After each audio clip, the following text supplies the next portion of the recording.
side? So Yeah. be right here. Sorry, I moved this so we can see. So that's Randal Wyatt. that song is out now, the full song. Kind of like a feel-good, morbid song, but and I get a fraction of a cent every time you play it. So play it a lot.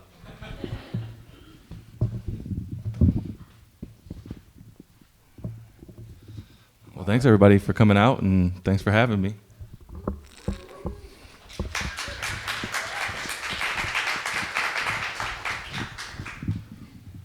Yeah, all right. So you ready? I think so, and I'm gonna look at my phone every now and then because it's early, and this is talking and this early is tough for me. So there's a lot of people in here today. Thank you all for coming out. And a lot don't know about taking ownership. So I'll give you the floor. Just give them a brief rundown of taking ownership. My elevator speech. Yes. So it's a community-based organization that provides reparations to the black community in the form of free repairs and renovations to black homeowners and financial assistance to black small businesses. We do it through 3 programs. We have our home improvement program where we raise money, hire contractors and vendors. We try to prioritize BIPOC, LGBTQ, women-owned contractors and vendors to provide services that are requested by our homeowners. We provide financial assistance to black small businesses to keep them in the neighborhoods where they built their business, where their customer base is.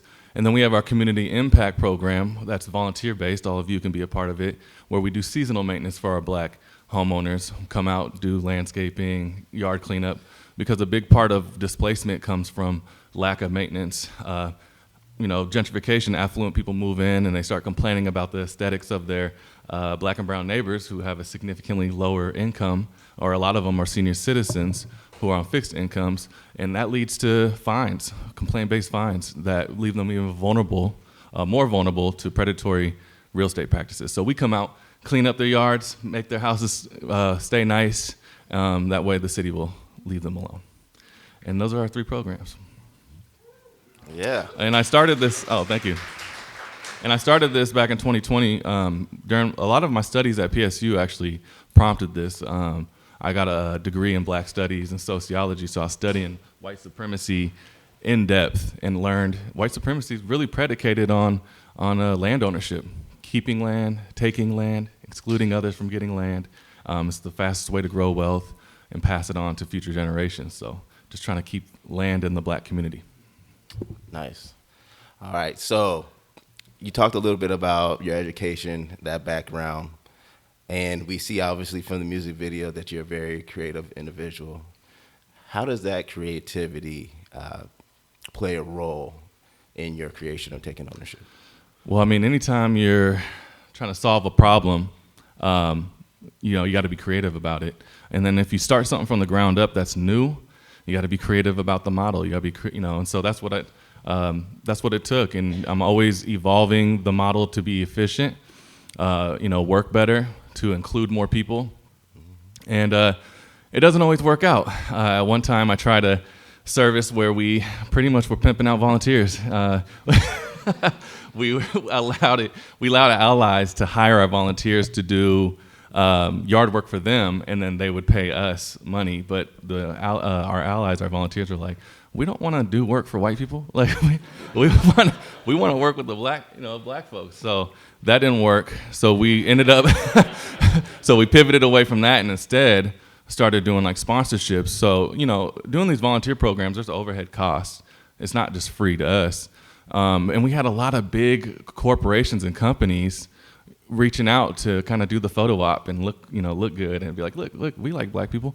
And I was like, look, you guys got a lot of money. You need to cough up some money if you want this photo op with us and work with us. So that's actually been really impactful. And that's just some of the creative ways that you gotta do this. You gotta be creative about who you integrate into the program, how to utilize your resources and partnerships to get this work done, especially when you're small like we are. And don't always have a lot of resources to get this done. We're just a scrappy, small group trying to get some big impact, taking on a tall task. Yeah.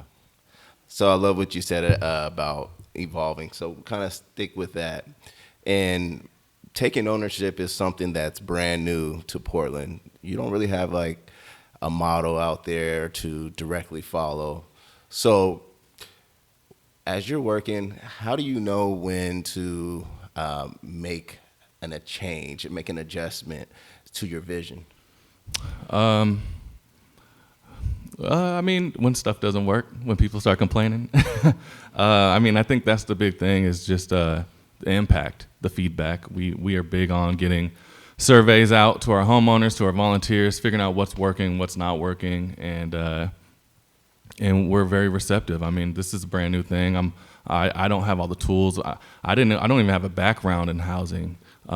This was just like something that kind of chose me and fell on my lap. So I need a lot of guidance. I need a lot of support and insight from the community and from people who have been running similar organizations that do similar work. So I'm very lucky to have a lot of partnerships with people who have been doing this type of stuff for 20 plus years.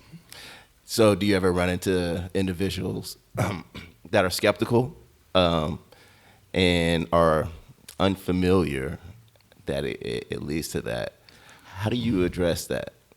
I mean, yeah, when we first started out, I had a lot of realtors, for some reason, be like, well, what about white folks? What about white people getting their houses worked on? I'm like, have you heard of the Donation Land Act?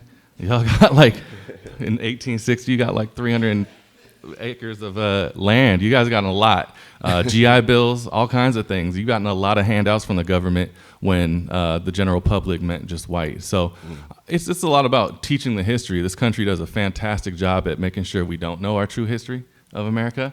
I mean, like critical race theory, they're trying to eliminate that. So a lot of times when I get that feedback, I just send them a book recommendation. Hey, read this, man. I don't have time to educate everybody. That's the hard part about this work is constantly having, BIPOC people have to carry the burden of diversity and equity and inclusion, like DEI work.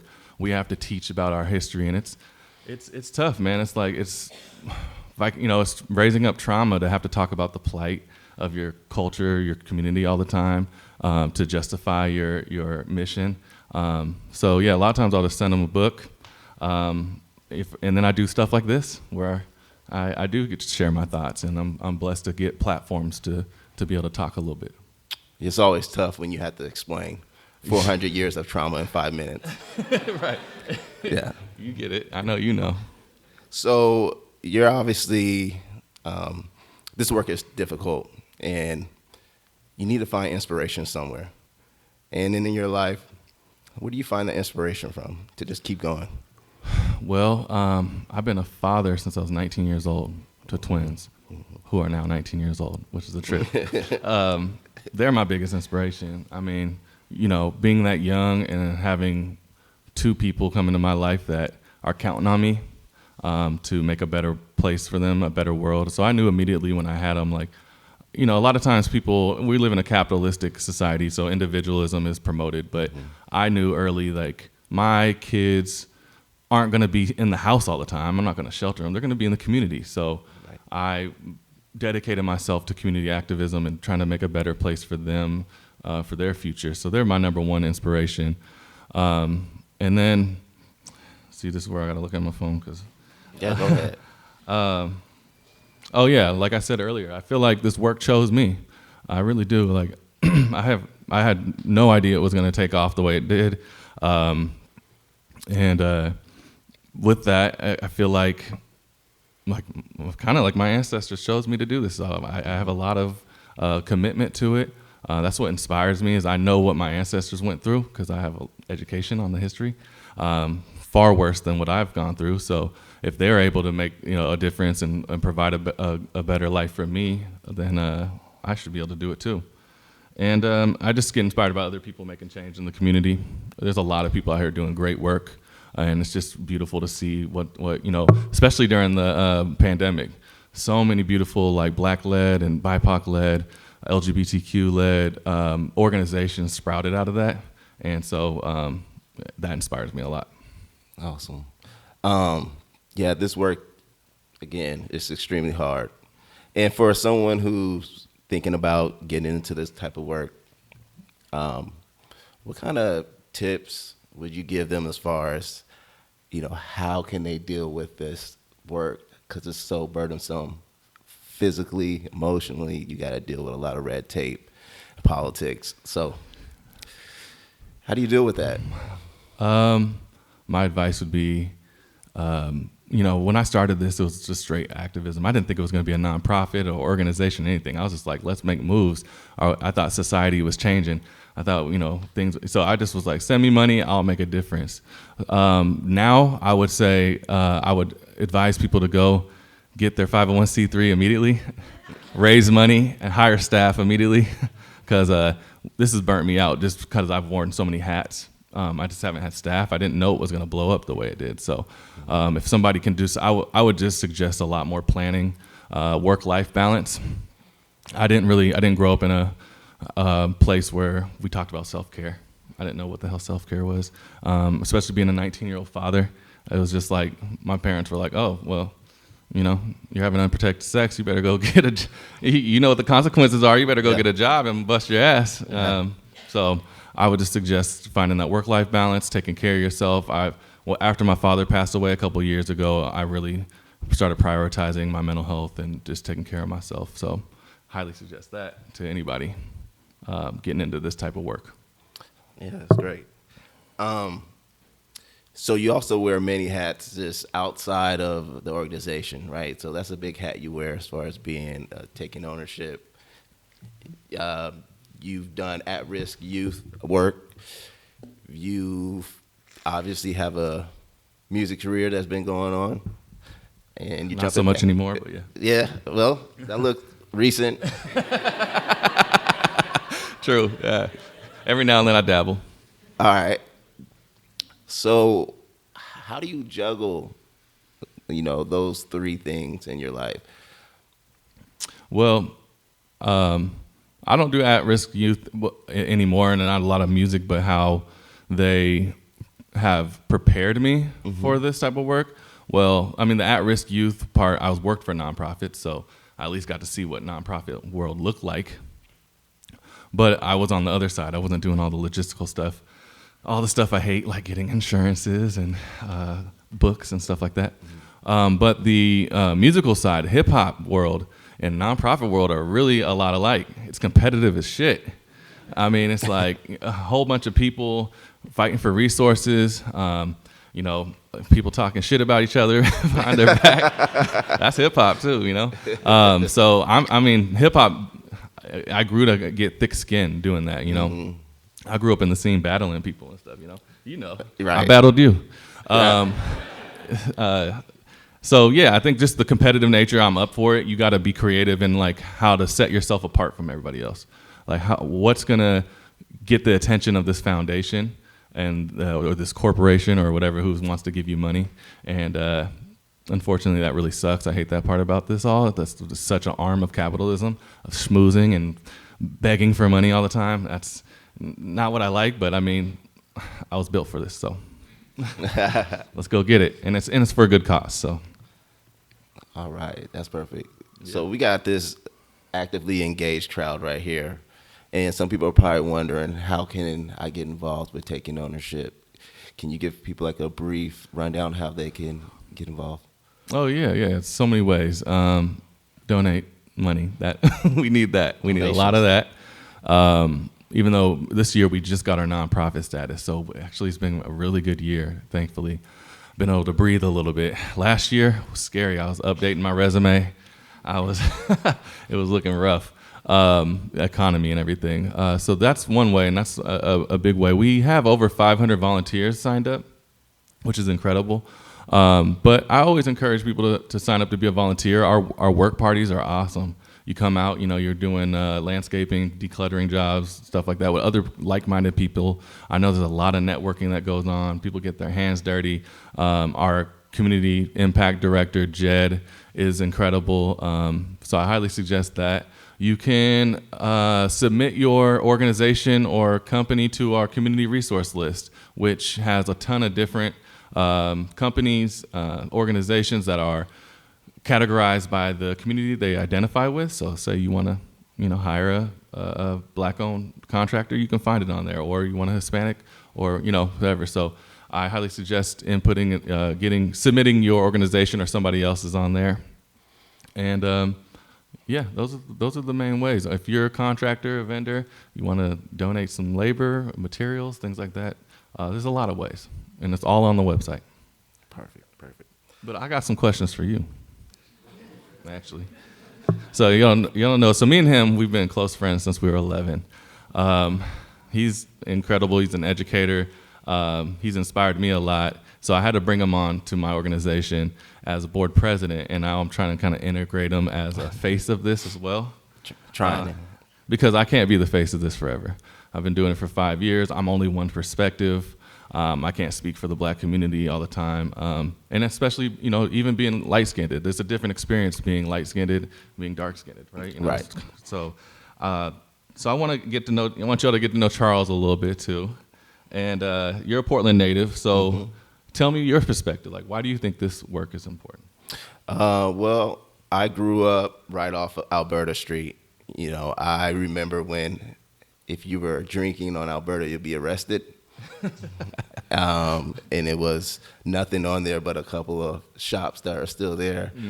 And I saw the process of it being gentrified and living in the neighborhood and having, my family home be impacted by gentrification process and seeing a house value go from, $100,000 from my parents bought it to $700,000 by the time we had to get out of there.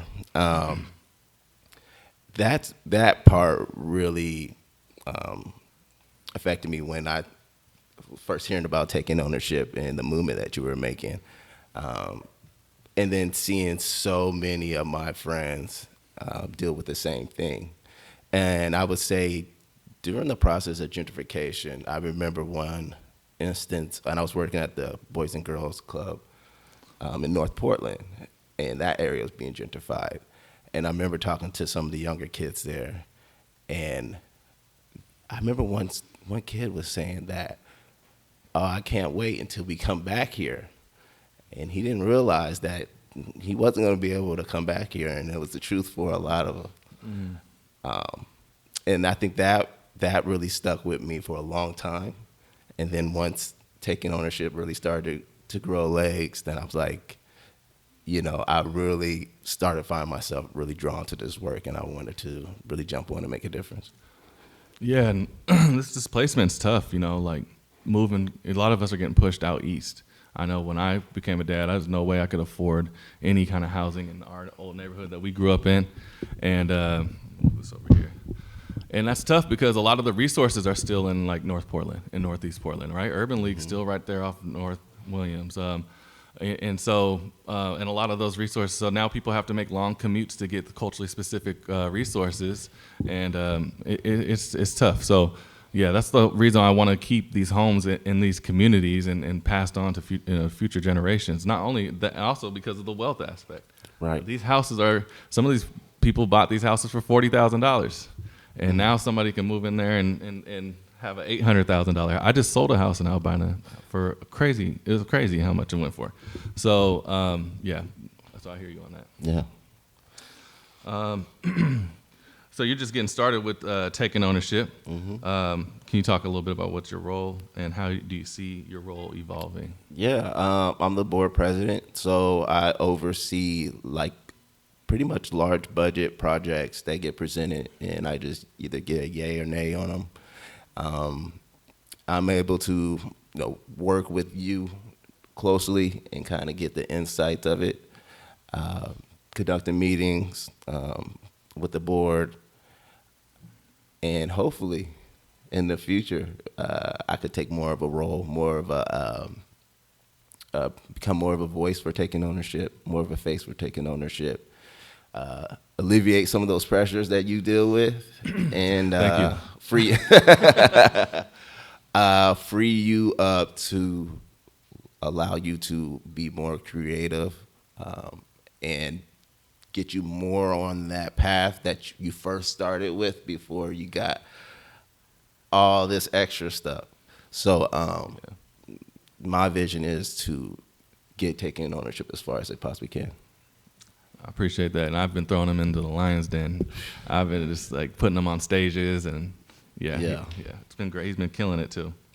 And do you have a vision for taking ownership's future? What do you see? You know what?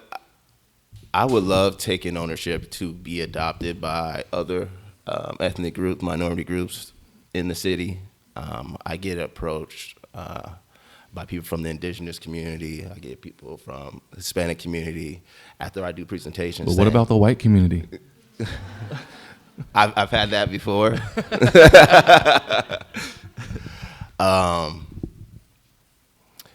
But I do get people from the white community saying, "Hey, how can I help?" Not like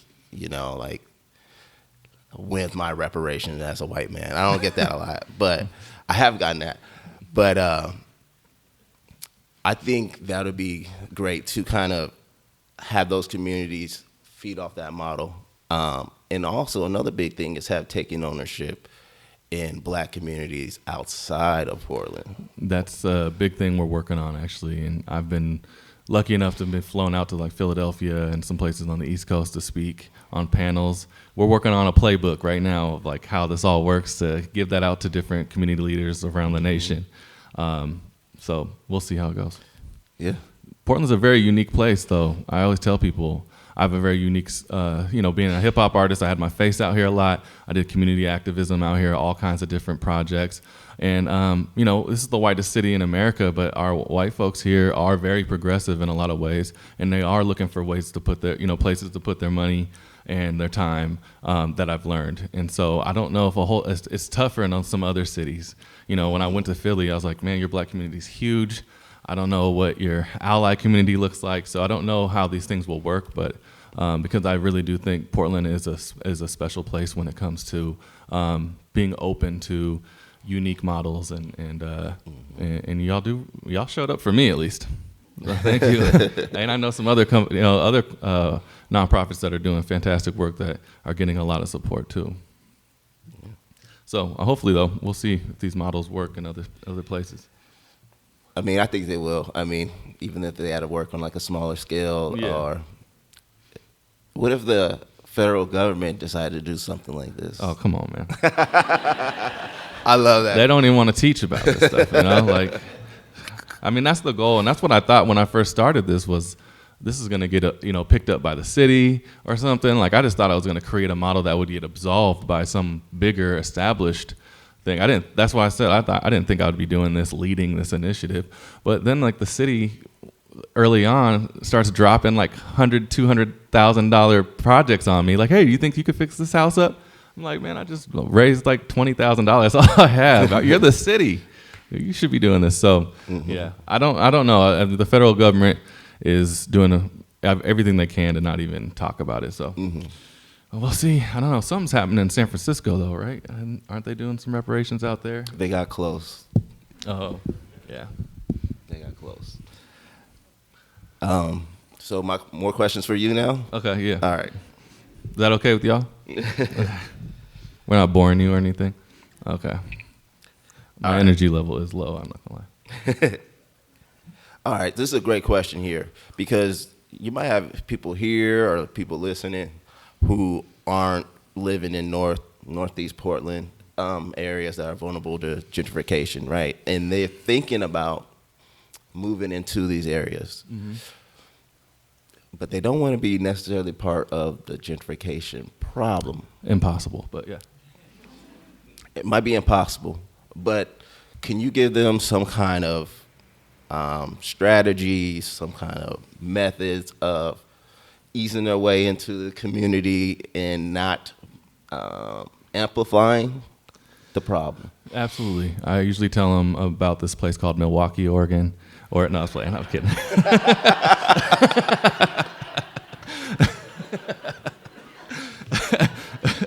Yeah, what was that when I was in Milwaukee? I want someone to swap me out. I had to get out of there.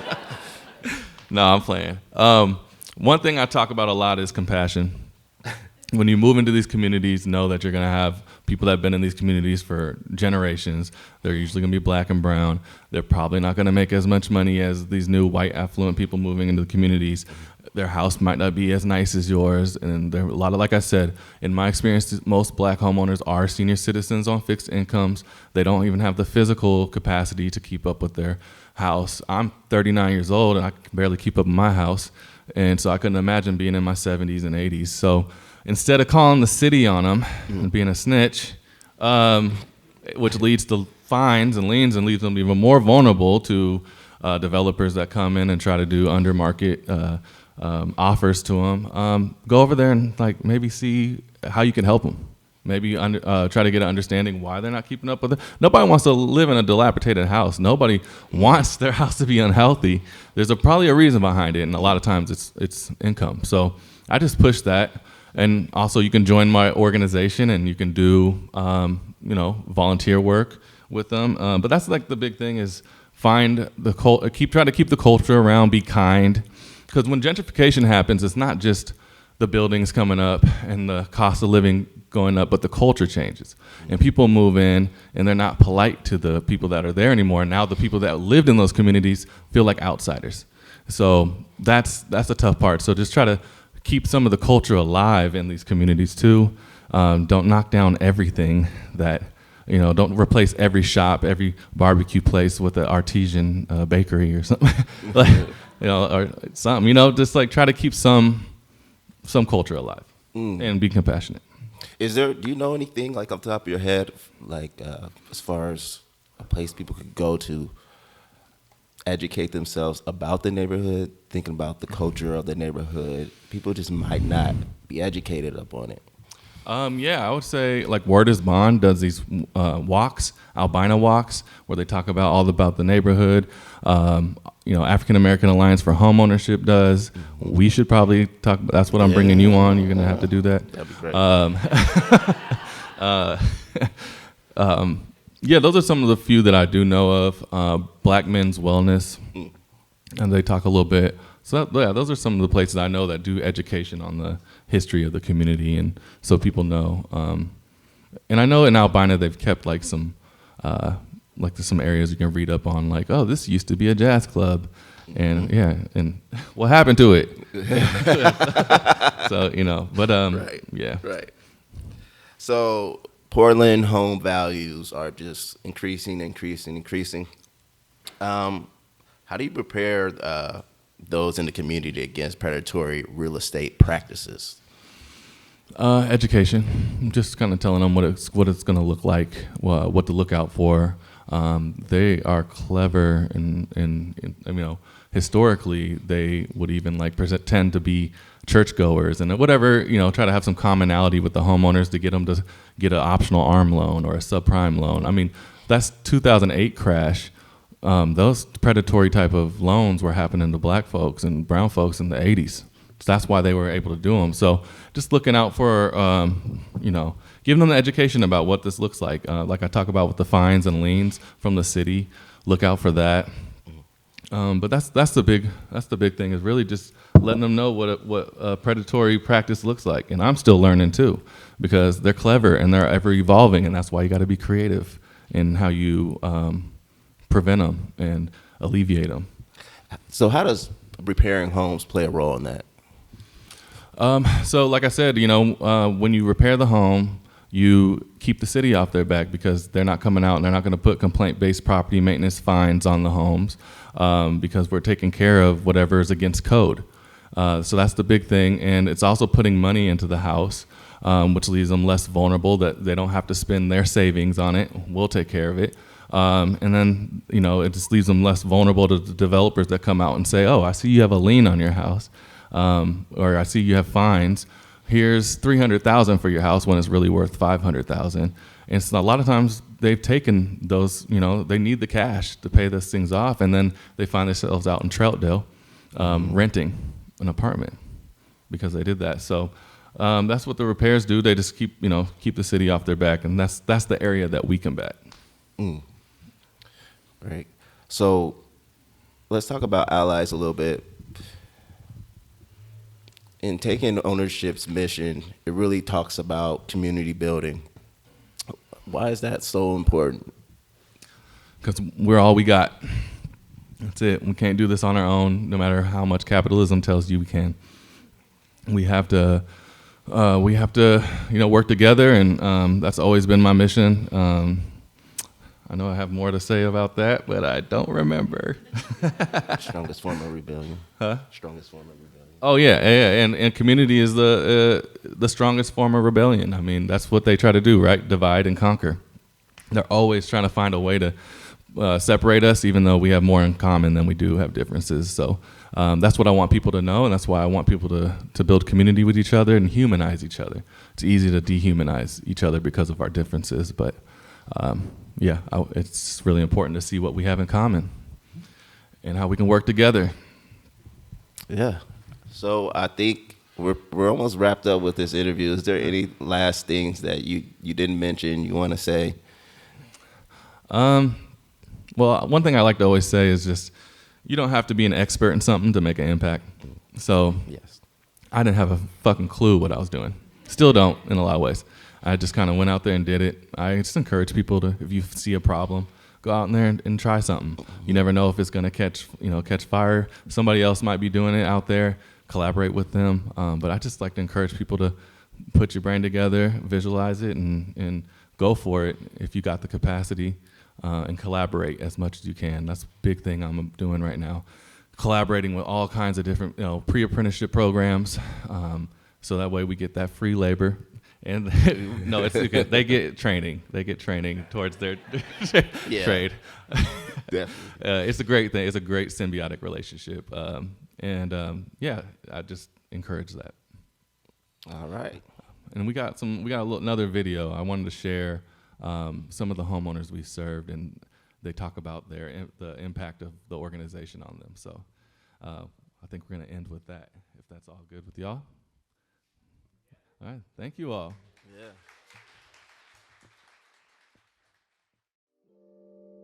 I'm J.C. Wade. I live in the Woodlawn area. I've been living in this neighborhood 30 years. When I came here though, this neighborhood was basically a lot of black folks in this neighborhood. And then they slowly but surely started changing. Another cleanup project. Instead of having people coming by saying hi, I have people coming by asking me to sell my house, when am I leaving? It's a big change. Some of the things that have been done here, which was they cleaned up the yard for me, and that was really a big job. Then a tree fell down. Like I said, the house got hit by lightning, and then I had to get the roof done. I was in a depressed state, and when you're in a depressed state, it's kind of hard to move around. And then when I start thinking about all the stuff that has came my way through this program, and it starts to bring tears to my eyes. It makes me happy, now I got a little pep in my step. Yeah, so it's a blessing. My name is Lorene Wilder. I have lived in this neighborhood ever since I came to Portland, but not in this particular location, but it's all been in the Northeast. And I've lived in this house for over 50 years. Randal and the PDX organization has really done great things for me around my house. My backyard was a mess. I hadn't been able to get anything done, and they came in, and I tell you, it's just amazing, as the pictures will show you. And I'm so grateful. My name is Betty Lovin, and I've been living in Portland since 1962, and I moved in this house in 1992. So it was fun when I first bought it because it was fun getting it together and stuff. But I've noticed that in the last 5 years, I've been falling behind. I was talking to my daughter, Tiffany, and I was telling her, what am I going to do? I got to get this roof, and I'm just stressing because I don't know what I'm going to do. And a couple of weeks later, she called me and she said, I know this guy, his name is Randal Wyatt, and he has this company, and it's called Ownership PDX. And she said, and I'll talk to him and see if he'll come out and look and see if he can do something for you, because I needed a roof really bad. I said, I don't know. I was really skeptical. Said, it sounds too good to be true. I don't know if I want to do this. And so the first time Randal came, they looked at my roof and said, we can do something for you. And I tell you, I slept better that night than I had in a long time. This is really wonderful. I just think it's really wonderful what Randal and this company is doing. It's great. My name is Jenny Wilson. I'm the owner of this food car park called J and Q Food Car Park. I'm in a financial quandrum to where I can't wiggle. I don't have a wiggle room. Right. So I got to deal with what I got. It's great help for you to come in, Randy, and get the acquaintance, because I don't have these kind of situations where people want to come and help me. They talk about help, but they never show up with a face.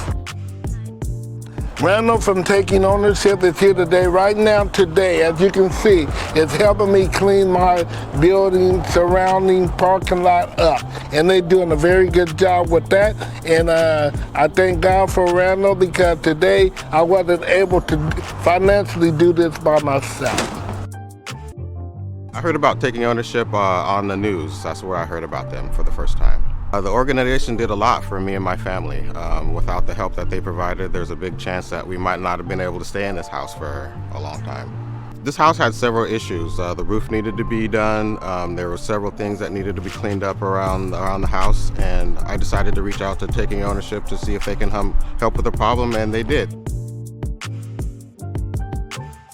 I heard about Taking Ownership PDX from my friend Melissa at church. Randal and some of his people came to the house and completely remodeled our kitchen. My favorite part of the remodel is the really, really deep sink. Like, I can wash my 8-year-old child in the sink if I want. I don't, but if I wanted to, I could.